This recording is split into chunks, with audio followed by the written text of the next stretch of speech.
आपने चुप रहकर सब कुछ आजमा लिया, मैसेज बंद कर दिए, कॉल नहीं की, दूरी बना ली। आपको लगा था अब तो सामने वाला खुद समझ जाएगा, अब उसे मेरी कमी महसूस होगी। लेकिन सच ये है कि कुछ भी नहीं बदला। वो ना ज्यादा परेशान दिखा, ना आपको ढूंढा, ना ही कोई सवाल पूछा। और यहीं पर ज्यादातर लोग टूट जाते हैं, क्योंकि उन्हें सिखाया गया था कि खामोशी सबसे बड़ा हथियार होती है। लेकिन कोई ये नहीं बताता कि हर खामोशी असर नहीं करती। कभी कभी आपकी चुप्पी सामने वाले के लिए सुकून बन जाती है। उसे लगता है चलो झंझट खत्म। और यही वो मोड़ है जहां अगर आपने गलत कदम उठा लिया तो आप उसकी जिंदगी से हमेशा के लिए बाहर हो सकते हैं। आज की ये वीडियो उन लोगों के लिए नहीं है जो रोकर, गिड़गिड़ाकर या बार बार समझाकर किसी को रोकना चाहते हैं। ये वीडियो उन लोगों के लिए है जो ये समझना चाहते हैं कि जब खामोशी भी बेअसर हो जाए तो असल में करना क्या चाहिए। क्योंकि उस समय न बोलना काम आता है, न समझाना, न दूरी। उस समय काम आते हैं कुछ बहुत ही ठोस, शांत और दिमागी फैसले जो बाहर से दिखते नहीं लेकिन अंदर से सामने वाले को हिला देते हैं। इस वीडियो में हम बात करेंगे उन 6 कामों की जो तब करने होते हैं जब आपकी चुप्पी भी कोई असर नहीं दिखा रही होती। ये ट्रिक्स नहीं है, ये बदला नहीं है और ये मैनिपुलेशन भी नहीं है। ये वो तरीके हैं जो आपकी कीमत वापस बनाते हैं, चाहे सामने वाला लौटे या ना लौटे। अगर आप सच में जानना चाहते हैं कि उस मोड़ पर कैसे खड़े रहना है जहां ज्यादातर लोग टूट जाते हैं, तो इस वीडियो को आखिर तक देखना, क्योंकि यहां से या तो आप खुद को खोते हैं या फिर खुद को वापस पा लेते हैं। पार्ट 1, जब आपकी खामोशी को वो हल्के में लेने लगे। जब आप चुप रहते हैं और सामने वाला फिर भी नहीं बदलता, तो सबसे पहले आपको ये समझना होगा कि खामोशी हर किसी पर एक जैसा असर नहीं करती। ज्यादातर लोग ये मान लेते हैं कि चुप रहने से सामने वाला परेशान होगा, आपको मिस करेगा या कम से कम ये सोचेगा कि कुछ तो गड़बड़ है। लेकिन असल जिंदगी में ऐसा हमेशा नहीं होता। कभी कभी आपकी खामोशी उसके लिए राहत बन जाती है। उसे लगता है कि अब कोई सवाल नहीं, कोई एक्सपेक्टेशन नहीं, कोई इमोशनल प्रेशर नहीं। और यही सबसे खतरनाक स्थिति होती है, क्योंकि उस समय आपकी चुप्पी को वो रिस्पेक्ट नहीं, कन्वीनियंस समझने लगता है। वो सोचता है कि अच्छा है, अब ये परेशान नहीं करता, अब मुझे जवाब देने की जरूरत नहीं, अब मैं अपनी मर्जी से जी सकता हूँ। यहीं पर ज्यादातर लोग सबसे बड़ी गलती कर बैठते हैं। वो या तो अचानक मैसेज कर देते हैं, या लंबा सा पैराग्राफ भेज देते हैं, या फिर भावनाओं में बहकर कुछ ऐसा कह देते हैं जिससे उनकी ही कीमत गिर जाती है। लेकिन अगर आप सच में समझना चाहते हैं कि इस स्टेज पर क्या करना चाहिए, तो पहले ये समझना जरूरी है कि आपकी खामोशी क्यों असर नहीं कर रही। क्योंकि जब तक कारण नहीं समझोगे तब तक समाधान भी गलत होगा। सबसे पहला कारण ये होता है कि आप पहले बहुत ज्यादा अवेलेबल थे। अब हर समय मौजूद थे, हर सवाल का जवाब देते थे, हर मूड को संभालते थे, हर बात को ठीक करने की कोशिश करते थे। तो जब आपने चुप्पी ओढ़ ली तो सामने वाले को शॉक नहीं लगा, उसे लगा कि चलो थोड़ी देर का ब्रेक है। आपकी एब्सेंस उसके लिए लॉस नहीं बनी, बल्कि पॉज बन गई। और जब एब्सेंस लॉस नहीं बनती तो किसी को लौटने की जरूरत महसूस नहीं होती। यही रीजन है कि सिर्फ चुप रहना काफी नहीं होता। दूसरा बड़ा कारण यह होता है कि आपकी चुप्पी के पीछे कोई बदलाव नहीं दिखता। आप अंदर से वही हैं, वही इंतजार, वही उम्मीद, वही डर, बस बाहर से आप चुप हैं। लेकिन लोग शब्दों से नहीं, एनर्जी से बदलाव महसूस करते हैं। अगर आपकी चुप्पी में भी वो फील कर रहा है कि आप अब भी उसी जगह खड़े हो, तो वो ना तो डरता है, ना सोचता है, ना पलट कर देखता है, वो बस आगे बढ़ जाता है। तीसरी बात जो बहुत कम लोग समझते हैं वो ये है कि हर इंसान इमोशनली मैच्योर नहीं होता। कुछ लोग दूरी को सेल्फ रिफ्लेक्शन का मौका नहीं बल्कि एस्केप समझते हैं। उन्हें साइलेंस में आपकी वैल्यू नहीं दिखती, उन्हें साइलेंस में आपकी नॉन एग्जिस्टेंस दिखती है। और जब किसी को आपकी नॉन एग्जिस्टेंस कंफर्टेबल लगने लगे तो समझ लो कि अब सिर्फ चुप रहना काम नहीं करेगा। यहीं से असली खेल शुरू होता है। इस स्टेज पर आपको सामने वाले को बदलने की कोशिश बिल्कुल नहीं करनी है, क्योंकि जितनी बार आप किसी को बदलने की कोशिश करते हो उतनी बार आप खुद को छोटा कर देते हो। यहाँ फोकस उसके रिएक्शंस पर नहीं, आपकी पोजीशनिंग पर होना चाहिए। आपको ये दिखाने की जरूरत नहीं कि आप नाराज हो, आपको ये साबित करने की जरूरत नहीं कि आप हर्ट हो, क्योंकि हर्ट दिखाने से सिंपैथी मिल सकती है, रिस्पेक्ट नहीं। और रिलेशनशिप में सिंपैथी कभी भी अट्रैक्शन नहीं बनती। इसलिए इस फेज में सबसे पहला काम होता है अपनी इंटरनल पोजीशन बदलना। आप खुद से ये सवाल पूछो कि अगर वो कभी वापस ना आए तो क्या आप फिर भी अपने आप को चुन पाओगे? अगर जवाब नहीं है तो आपकी खामोशी डर से भरी है, और डर से भरी खामोशी कभी असर नहीं करती। लेकिन अगर जवाब हाँ की तरफ जाने लगे तो आपकी एनर्जी बदलने लगती है, आपका चलना बदलता है, आपका बोलना बदलता है, आपकी ऑनलाइन प्रेजेंस बदलती है, आपकी प्रायोरिटीज बदलती हैं और ये सब बिना कहे सामने वाले तक पहुंचता है। लोग अक्सर पूछते हैं कि क्या वो नोटिस करेगा। सच ये है कि लोग सब कुछ नोटिस करते हैं, बस रिएक्ट तब करते हैं जब उन्हें लॉस महसूस होता है, और लॉस तब महसूस होता है जब आप जेन्युइनली मूव ऑन करने लगते हो, ना कि दिखावे में। इसीलिए अगर आपकी खामोशी अभी असर नहीं कर रही तो इसका मतलब ये नहीं कि आप हार गए। इसका मतलब सिर्फ इतना है कि आप अभी सही लेवल पर नहीं पहुंचे। आप अभी भी उसके रिएक्शन से खुद को मेजर कर रहे हो, और जब तक आप किसी और के बिहेवियर से अपनी वैल्यू तय करते रहोगे तब तक आपका कोई भी कदम पूरी ताकत से काम नहीं करेगा। इस पार्ट का सबसे बड़ा सच यही है कि खामोशी तभी असर करती है जब वो मजबूरी नहीं, चुनाव बन जाए। जब आप चुप इसलिए नहीं हो कि कुछ कहने को नहीं है, बल्कि इसलिए हो क्योंकि अब आपको खुद को बचाना ज्यादा जरूरी लगने लगा है। यहीं से अगला कदम शुरू होता है, और अगले पार्ट में हम बात करेंगे उस एक सटल बदलाव की जो आपकी खामोशी को अचानक वेट दे देता है बिना एक शब्द बोले। पार्ट 2, वो सटल बदलाव जो आपकी खामोशी को वजन दे देता है। पिछले हिस्से में एक बात साफ हो चुकी है कि हर खामोशी असर नहीं करती। कई बार चुप रहना सामने वाले के लिए राहत बन जाता है, डर नहीं। अब सवाल ये है कि फिर ऐसी खामोशी कैसी हो जो बेअसर ना रहे। जवाब बहुत सिंपल है, लेकिन उसे करना आसान नहीं। जिस दिन आपकी खामोशी आपके अंदर के फैसले से आती है, उस दिन वो हैवी हो जाती है। अक्सर लोग बाहर से चुप होते हैं, लेकिन अंदर से अभी भी वहीं खड़े रहते हैं। वही इंतजार, वही उम्मीद, वही डर कि अगर ये नहीं बदला तो क्या होगा, और सामने वाला ये महसूस कर लेता है। लोग शब्दों से नहीं, आपकी स्टेट ऑफ माइंड से आपकी स्थिति समझते हैं। अगर आपकी खामोशी में भी डिस्परेशन छुपी है तो वो असर नहीं करेगी, लेकिन अगर आपकी खामोशी में एक साफ निर्णय छुपा है तो वो सामने वाले के लिए बेचैनी बन जाती है। यहीं से असली बदलाव शुरू होता है। इस स्टेज पर आप कुछ नया नहीं करते, आप कुछ छोड़ते हो। आप बार बार चेक करना छोड़ते हो। आप ये देखना छोड़ते हो कि वो ऑनलाइन है या नहीं। आप ये एनालाइज करना छोड़ते हो कि उसने स्टोरी क्यों देखी या क्यों नहीं देखी। ये छोटी छोटी आदतें आपको इमोशनली टेदर्ड रखती हैं, और जब तक आप टेदर्ड हो आप फ्री नहीं हो सकते। जैसे ही आप ये हैबिट्स छोड़ते हो, आपकी एनर्जी बदलने लगती है। आपको खुद भी महसूस नहीं होता, लेकिन सामने वाले को कुछ अलग लगने लगता है। अब वो आपको अवेलेबल बट साइलेंट नहीं समझता, बल्कि इमोशनली अनरीचेबल समझने लगता है।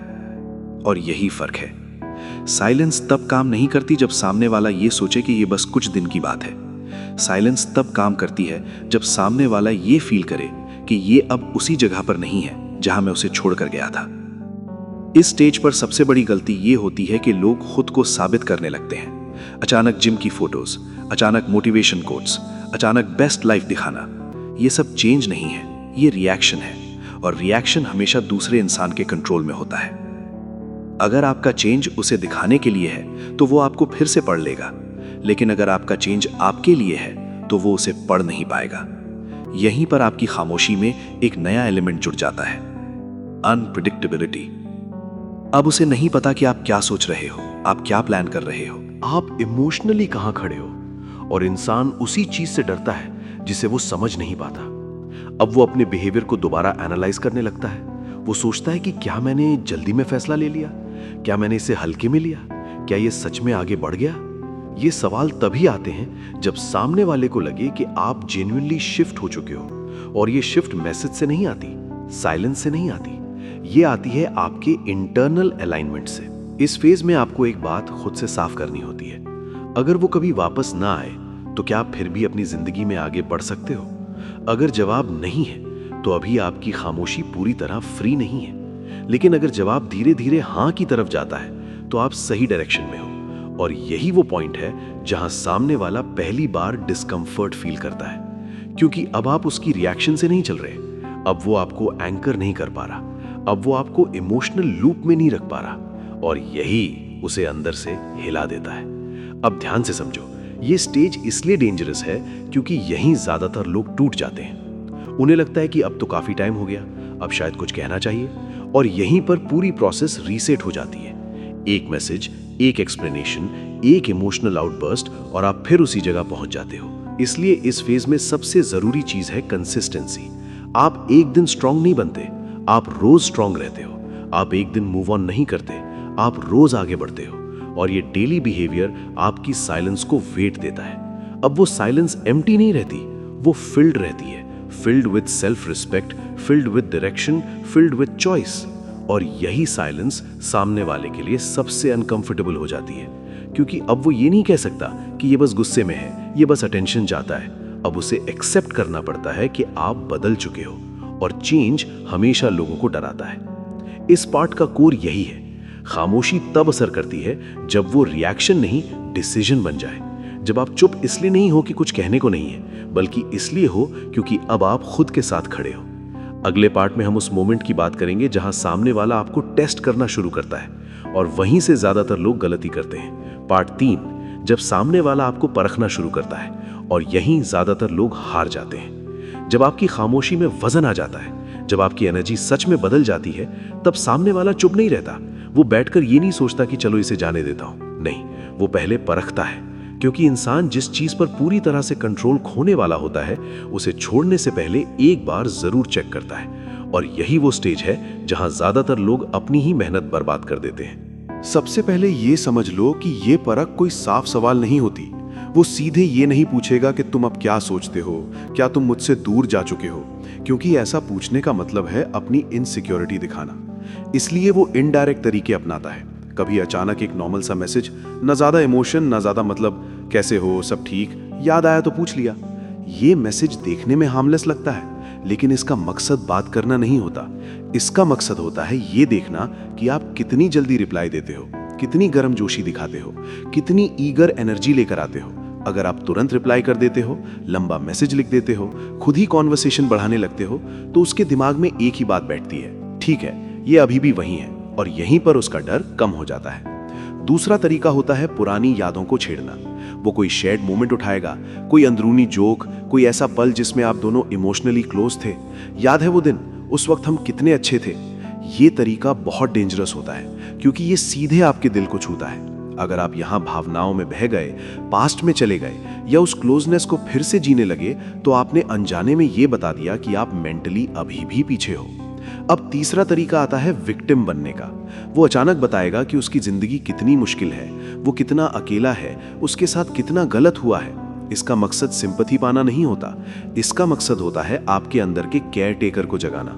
अगर आप यहाँ फिर से उसे इमोशनली संभालने लगते हो, उसकी प्रॉब्लम्स को अपनी रिस्पॉन्सिबिलिटी बना लेते हो, तो आप फिर से उसकी इमोशनल सप्लाई बन जाते हो। अब चौथा तरीका होता है जेलसी पैदा करना। वो कुछ ऐसा करेगा जिससे आपको लगे कि उसकी जिंदगी में कोई और है। फोटोज, स्टोरीज, मेंशंस, ये सब इसलिए नहीं कि वो खुश है, बल्कि इसलिए कि वो देखना चाहता है कि आप रिएक्ट करते हो या नहीं। अगर आप रिएक्ट करते हो तो उसे कंफर्मेशन मिल जाता है कि वो अभी भी आपको इफेक्ट कर सकता है। अब ध्यान से समझो भाई, इन सारे तरीकों का एक ही मकसद होता है, ये देखना कि क्या वो अब भी आपको हिला सकता है। अगर आप हर बार इमोशन दिखाते हो तो वो वापस आने की जरूरत नहीं समझेगा, क्योंकि उसे सब कुछ मिल रहा है बिना रिस्पॉन्सिबिलिटी के। यहीं ज्यादातर लोग सब कुछ बिगाड़ देते हैं। उन्हें लगता है अब तो वो बात कर रहा है, अब तो इंटरेस्ट दिखा रहा है, लेकिन ये इंटरेस्ट नहीं है, ये टेस्टिंग है। और अगर आपने इस स्टेज पर खुद को संभाल लिया तो आगे का रास्ता खुलता है। अब सवाल यह है कि सही रिस्पॉन्स क्या होता है। सही रिस्पॉन्स होता है शांत, सीमित और साफ, न कोल्ड, न इमोशनल, न ईगर। आप रिप्लाई देते हो लेकिन कॉन्वर्सेशन खींचते नहीं, आप पोलाइट रहते हो लेकिन अवेलेबिलिटी नहीं दिखाते, आप पास्ट में नहीं जाते, आप प्रेजेंट में रहते हो। और यही बिहेवियर उसके दिमाग में एक नई रियलाइजेशन लाता है, ये सच में बदल गया है। और ये रियलाइजेशन बहुत भारी होती है, क्योंकि अब उसे समझ आता है कि अगर उसे आपको वापस चाहिए तो उसे सिर्फ मैसेज नहीं, एफर्ट करना पड़ेगा। अब उसके सामने दो रास्ते होते हैं, या तो वो एफर्ट करेगा या फिर पीछे हट जाएगा, और दोनों ही हालात में आप जीत में रहते हो। लेकिन ध्यान रखना, इस स्टेज पर आपको कुछ प्रूव नहीं करना है। आपको ये दिखाने की जरूरत नहीं कि आप स्ट्रांग हो, आप बस स्ट्रांग रहते हो। और स्ट्रांग लोग टेस्ट में फेल नहीं होते। अब एक और बहुत जरूरी बात, इस स्टेज पर आपको पेशेंस रखना होता है, क्योंकि टेस्ट एक दिन में खत्म नहीं होते। वो बार बार परखेगा, कभी सॉफ्ट तरीके से, कभी हार्ड तरीके से, लेकिन जितना ज्यादा आप कंसिस्टेंट रहते हो उतना ज्यादा उसका ईगो टूटता है, और ईगो टूटना वापसी की पहली शर्त होती है। लेकिन अगर ईगो नहीं टूटा तो वापसी भी टिकेगी नहीं। इस पार्ट का सबसे बड़ा सच यही है, हर अटेंशन को अपॉर्चुनिटी मत समझो। कभी कभी अटेंशन सिर्फ परख होती है, और जो इंसान हर परख में भावुक हो जाए वो कभी क्लैरिटी नहीं पा सकता। अगले पार्ट में हम बात करेंगे उस मोड़ की जहां सामने वाला अंदर ही अंदर फैसला लेने लगता है, पास आना है या हमेशा के लिए दूर जाना। पार्ट 4, जब वो अंदर ही अंदर फैसला लेने लगता है लेकिन बाहर कुछ नहीं दिखाता। ये वो स्टेज है जहां ज्यादातर लोग गलत समझ लेते हैं। उन्हें लगता है कि अगर सामने वाला खुलकर कुछ नहीं कह रहा तो शायद कुछ बदला ही नहीं। लेकिन असल सच्चाई ये है कि सबसे बड़े फैसले चुपचाप लिए जाते हैं। जब आपकी खामोशी अब उसे हिला चुकी होती है, जब आपकी एनर्जी बदल चुकी होती है, जब वो आपको आसानी से पढ़ नहीं पा रहा होता, तब वो बाहर से शांत दिखता है लेकिन अंदर लगातार सोच रहा होता है। यही लोग इम्पेशंस दिखा देते हैं। उन्हें लगता है इतना टाइम हो गया, अब तो कुछ होना चाहिए था, और यहीं से वो फिर वही पुरानी गलती कर बैठते हैं। एक मैसेज, एक सवाल, एक इमोशनल बात। लेकिन इस स्टेज पर यह सबसे बड़ा नुकसान होता है, क्योंकि यहां सामने वाला आपको इग्नोर नहीं कर रहा होता, वो आपको प्रोसेस कर रहा होता है। अब समझो उसके दिमाग में क्या चल रहा होता है। वो अपने बिहेवियर को जस्टिफाई करने की कोशिश करता है। वो खुद से कहता है कि मैंने कुछ गलत नहीं किया, मैं बस क्लियर नहीं था, हालात ऐसे थे। लेकिन हर जस्टिफिकेशन एक सवाल से टकराती है, अगर सब ठीक था तो ये अचानक इतना अलग क्यों हो गया? यही सवाल उसके दिमाग में बार बार घूमता है। अब वो पास्ट को रिप्ले करता है। वो मोमेंट्स याद करता है जब आपने समझाया था, जब आपने इंतजार किया था, जब आपने खुद को छोटा किया था, और अब वो आपको बिना कुछ कहे आगे बढ़ते देख रहा होता है। ये कॉन्ट्रास्ट उसे बेचैन करता है, क्योंकि पहले आप प्रेडिक्टेबल थे, अब नहीं हो। पहले वो जानता था कि अगर वो डिस्टेंस बनाएगा तो आप एफर्ट करोगे, अब वो डिस्टेंस बनाता है और आपको फर्क नहीं पड़ता। और यही चीज उसके कॉन्फिडेंस को धीरे धीरे हिला देती है। लेकिन वो ये बात खुद से भी स्वीकार नहीं करता, क्योंकि स्वीकार करने का मतलब है ये मान लेना कि उसने आपको हल्के में लिया था, और ईगो ये मानना बहुत देर से सीखता है। इस स्टेज पर वो अक्सर एक अजीब बिहेवियर दिखाता है। कभी वो बिल्कुल गायब हो जाएगा, कोई मैसेज नहीं, कोई सिग्नल नहीं। ये इसलिए नहीं कि उसे फर्क नहीं पड़ता, बल्कि इसलिए कि वो खुद को संभालने की कोशिश कर रहा होता है।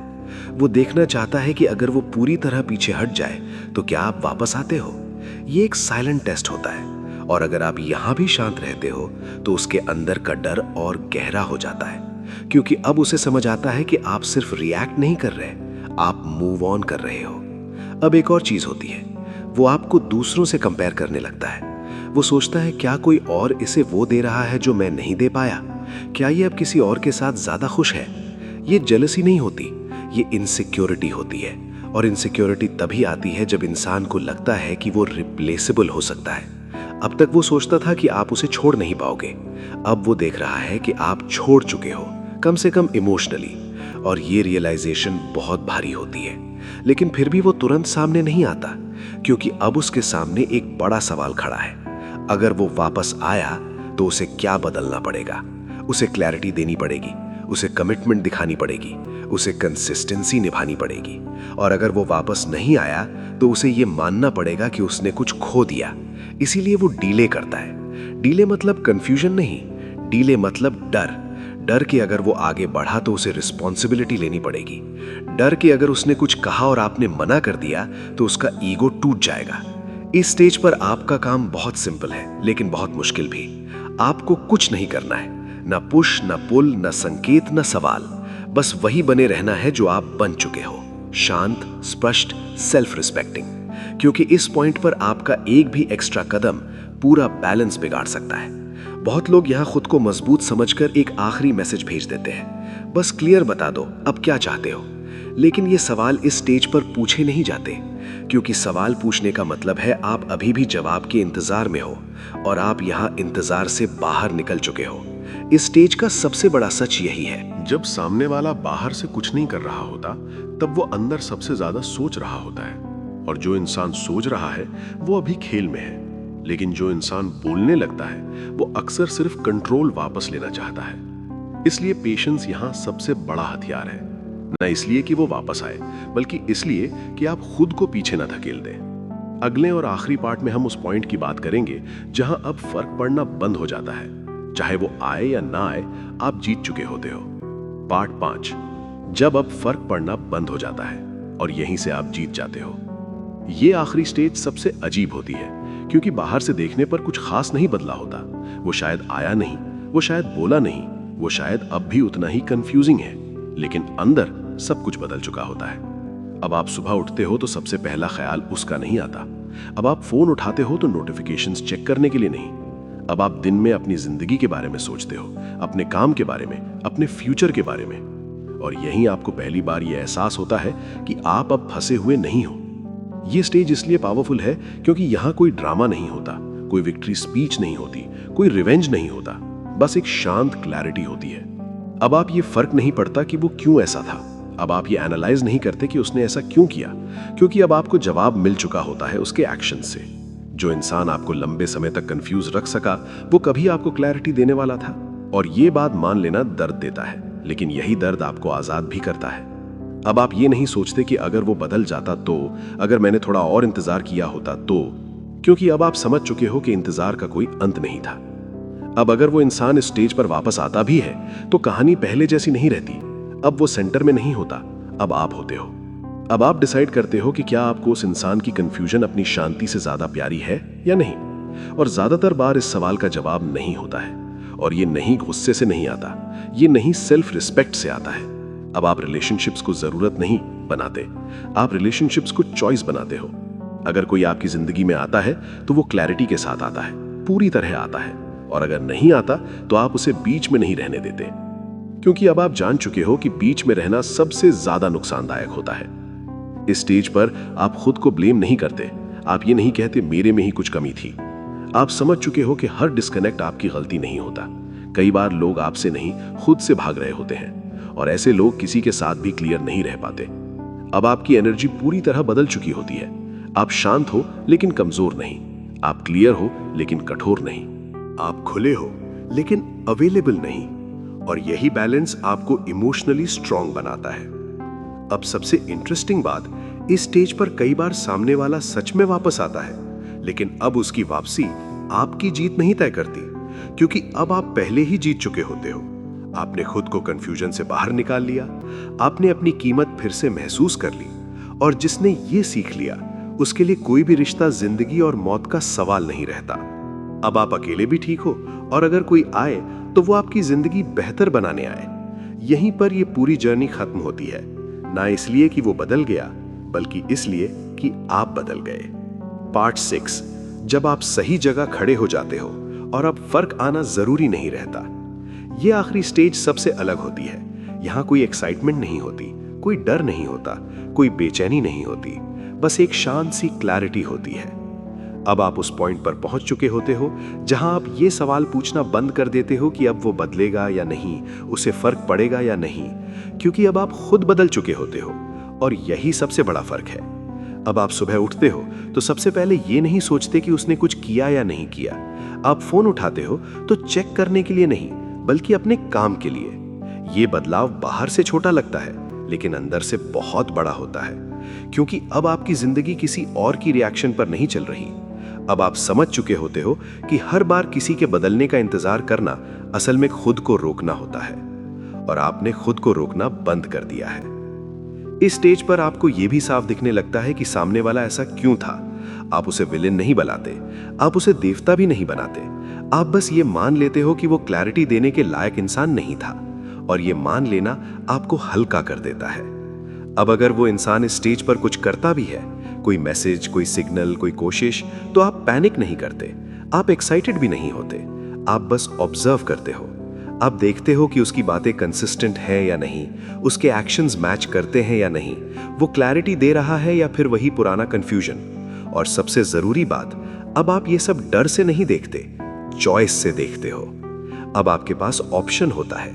पहले आपके पास ऑप्शन नहीं था, पहले आप इमोशनली फंसे हुए थे, अब आप फ्री हो। इस स्टेज पर कई लोग पहली बार महसूस करते हैं कि शायद मुझे उसे वापस चाहिए ही नहीं, और ये रियलाइजेशन बहुत पावरफुल होती है, क्योंकि इसका मतलब है कि आपने किसी इंसान को नहीं, खुद को वापस पा लिया है। अब आप रिलेशनशिप्स को जरूरत नहीं बनाते, आप रिलेशनशिप्स को क्वालिटी की तरह देखते हो। अगर कोई आए तो वो साफ आए, पूरी तरह आए। अगर नहीं आ सकता तो आप उसे बीच में नहीं रहने देते, क्योंकि अब आप जान चुके हो कि बीच में रहना सबसे ज्यादा नुकसानदायक होता है। इस स्टेज पर आप खुद को दोष नहीं देते, आप ये नहीं सोचते कि शायद मैं ज्यादा था, शायद मैं कम था। आप समझ चुके होते हो कि कुछ लोग ना ज्यादा संभाल सकते हैं ना कम, वो बस कंफ्यूज रहते हैं, और कंफ्यूज लोग किसी को भी क्लियर नहीं रख पाते। अब आपकी एनर्जी बदल चुकी होती है। आप शांत हो लेकिन कमजोर नहीं, आप क्लियर हो लेकिन कठोर नहीं, आप खुले हो लेकिन अवेलेबल नहीं, और यही बैलेंस आपको इमोशनली स्ट्रांग बनाता है। अब सबसे इंटरेस्टिंग बात, इस स्टेज पर अगर वो इंसान सच में बदल कर आता है तो आप उसे पहचान लेते हो, और अगर वो नहीं बदलता तो आप बिना ड्रामा के पीछे हट जाते हो। दोनों ही हालात में आप खुद के साथ सही रहते हो, और यही जीत है। इस सीरीज का मकसद किसी को वापस लाने का प्रॉमिस नहीं था। इस सीरीज का मकसद था आपको उस जगह तक लाना जहां आप कंफ्यूजन से बाहर निकल सको, जहां आप खुद को बीच में अटकाना बंद कर दो, जहां आप ये समझ सको कि हर रिश्ता बचाने लायक नहीं होता और हर दूरी हार नहीं होती। कई बार दूरी आपको बचाने आती है, और जब आप ये समझ लेते हो तब आप सच में आगे बढ़ते हो। यहीं पर ये पूरी जर्नी खत्म होती है, ना इसलिए कि सामने वाला बदल गया, बल्कि इसलिए कि आप बदल गए, और यही सबसे सही एंड है। अगर आप यहाँ तक पहुंचे हो तो इसका मतलब है आप सिर्फ किसी इंसान को समझने नहीं आए थे, आप खुद को बचाने आए थे। इस पूरी वीडियो का मकसद किसी को बदलना नहीं था, मकसद था आपको उस जगह तक लाना जहां आप कंफ्यूजन में जीना बंद कर दो। याद रखो, जो इंसान आपको साफ तौर पर नहीं चुनता वो आपको प्यार में नहीं, बीच में लटकाए रखता है, और बीच में लटकना किसी भी रिश्ते की सबसे खतरनाक स्थिति होती है। आप किसी को समझाकर क्लियर नहीं बना सकते, आप किसी को इंतजार कराकर रेडी नहीं कर सकते। जिस दिन आप ये सच मान लेते हो उसी दिन आप इमोशनली आजाद हो जाते हो। अगर कोई आपकी जिंदगी में आए तो साफ तौर पर आए, पूरी तरह आए, और अगर नहीं आ सकता तो आप उसे बिना गुस्से, बिना नफरत, बिना पछतावे के जाने देते हो। यही मैच्योरिटी है, यही सेल्फ रिस्पेक्ट है। अगर ये वीडियो आपके अंदर कहीं ना कहीं शांत तरीके से बैठ गई है तो इसे लाइक कर दो, चैनल को सब्सक्राइब करो अगर आप ऐसी बातें चाहते हो जो दिल को बहलाए नहीं बल्कि दिमाग को मजबूत बनाए, और इस वीडियो को उस इंसान तक जरूर पहुंचाओ जो आज भी हाफ आंसर्स में खुद को खो रहा है। मिलते हैं अगली वीडियो में, तब तक क्लैरिटी चुनो, खुद को चुनो और शांति में रहो।